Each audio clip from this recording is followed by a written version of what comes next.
அதையும் சொல்லிட்டு போனாதான் சரியாகும்.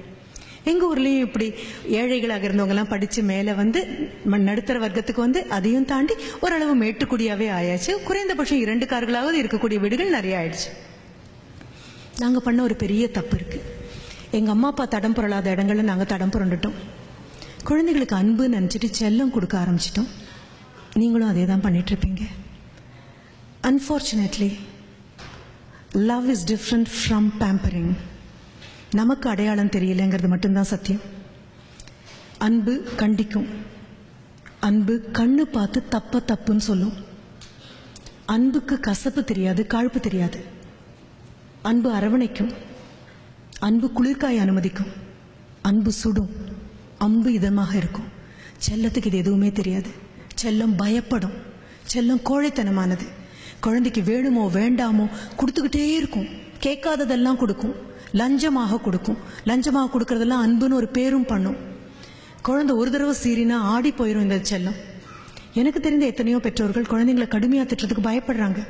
நாம ஏதாவது சொல்லி குழந்தைங்க ஏதாவது பண்ணிடுச்சுன்னா நான் மறுபடியும் கூப்பிட்டு கேட்பேன், அது என்னங்க நீங்க ஏதாவது சொல்றது, குழந்தைங்க ஏதாவது பண்றது? ஏன் அந்த குழந்தையுடைய அறையில் இருக்கக்கூடிய டவர் போல்ட்டை கூட கழட்டி வச்சு அப்பா அம்மா இருக்காங்க. அது ஏதாவது பண்ணிடுச்சுன்னா என்ன பண்றது? எங்க அப்பா அம்மாக்கு எந்த அந்த பயம் வந்ததே கிடையாது. என் தாத்தா பாட்டிக்கு சுத்தமா அந்த பயமே கிடையாது. கண்ணம் பழுக்கிற மாதிரி ஓங்கி ஒன்று வைப்பாங்க, ஆனா அடுத்த நிமிஷம் அவங்களே தான் கோவிலுக்கும் கூட்டிட்டு போவாங்க. அந்த அடியில திருத்தணுங்கிற எண்ணம் தான் இருந்திருக்கே தவிர தாக்கணுங்கிறதே கிடையாது. ஆனா இப்போ பயந்து பயந்து பயந்து வாழக்கூடிய ஒரு தாய் தகப்பனா மாறியாச்சு. குழந்தைங்களை கண்டிக்க கூடாது, குழந்தைங்களை எதுவும் சொல்லக்கூடாது. Please try to understand.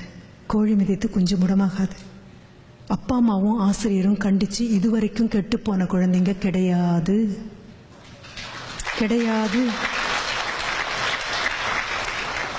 கண்டிப்புக்கும் கடுமைக்கும் வித்தியாசம் தெரியாம போகும்போது வேணா சின்ன சிராய்ப்புகள் ஏற்படலாம். கண்டிப்பு ரொம்ப ஆரோக்கியமானது. அப்படி இருக்கும் பட்சத்தில் அப்பா மகனை கண்டித்தால், உங்க ஊர்லயும் அதெல்லாம் இருக்குன்னு நினைக்கிறேன், எங்க ஊர்ல இன்னும் மிச்சம் இருக்குது. அப்பா மகனை கண்டிச்சா தயவு செஞ்சு அம்மா குறுக்க பாயாம இருங்க. அவ்வளவு. என்ன என் மகனை எதுக்கு திட்டுறீங்கன்னு கேட்காதீங்க.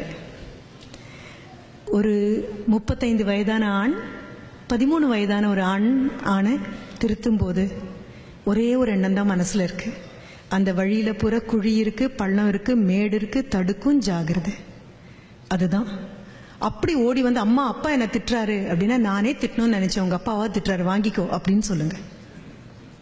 அதே மாதிரி அம்மா மகளை கண்டிக்கும் போது I request all the fathers, the darling fathers, குறுக்க பாயாதீங்க ப்ளீஸ். நான் சொல்றது ரொம்ப ஆன்டிக்வேட்டடா புராதனமான வழக்கில் இருந்து ஒழிந்து போன ஒரு விஷயமா தோணினா கூட உண்மை அதுதான். அம்மா திட்டும் போது அப்பா குறுக்க வராதீங்க. என் பொண்ணை எப்பப்பா திட்டிகிட்டே இருக்காதேம்மா அப்படின்னு சொல்லாதீங்க. அம்மா இந்த உடை சரியில்லைன்னு சொல்லும் பொழுதோ, இந்த நடத்தை சரியில்லைன்னு சொல்லும் பொழுதோ, இந்த கோபம் சரியில்லைன்னு அம்மா சொல்லும் பொழுதோ, வாழ்க்கையில இருந்து வெளியில வந்த ஒரு பெண்மணி, அவளுக்கு தெரியும் எங்க பள்ளம் உண்டு, எங்க மேடு உண்டு, எங்க சிராய்க்கும், எங்க விழும் அப்படின்னு. அம்மா கண்டிச்சு வளர்த்த பெண் கண்டிப்பா மோசம் போனதில்லை, அப்பா கண்டிச்சு வளர்த்த ஆண் கண்டிப்பா மோசம் போனதில்லை. கணவன் மனைவிக்கு இடையில இருக்கக்கூடிய பிரச்சனைய அப்பா அம்மாக்கு நடுவில் தயவு செஞ்சு கொண்டு வந்துடாதீங்க. நமக்கு 2 பேருக்கும் கோவம்னா உள்ள போய் அடிச்சுக்கலாம், குழந்தைங்களுக்கு நடுவில் கொண்டு வந்துடாதீங்க. கண்டிச்சு வளர்க்கறது ரொம்ப அழகான விஷயம்.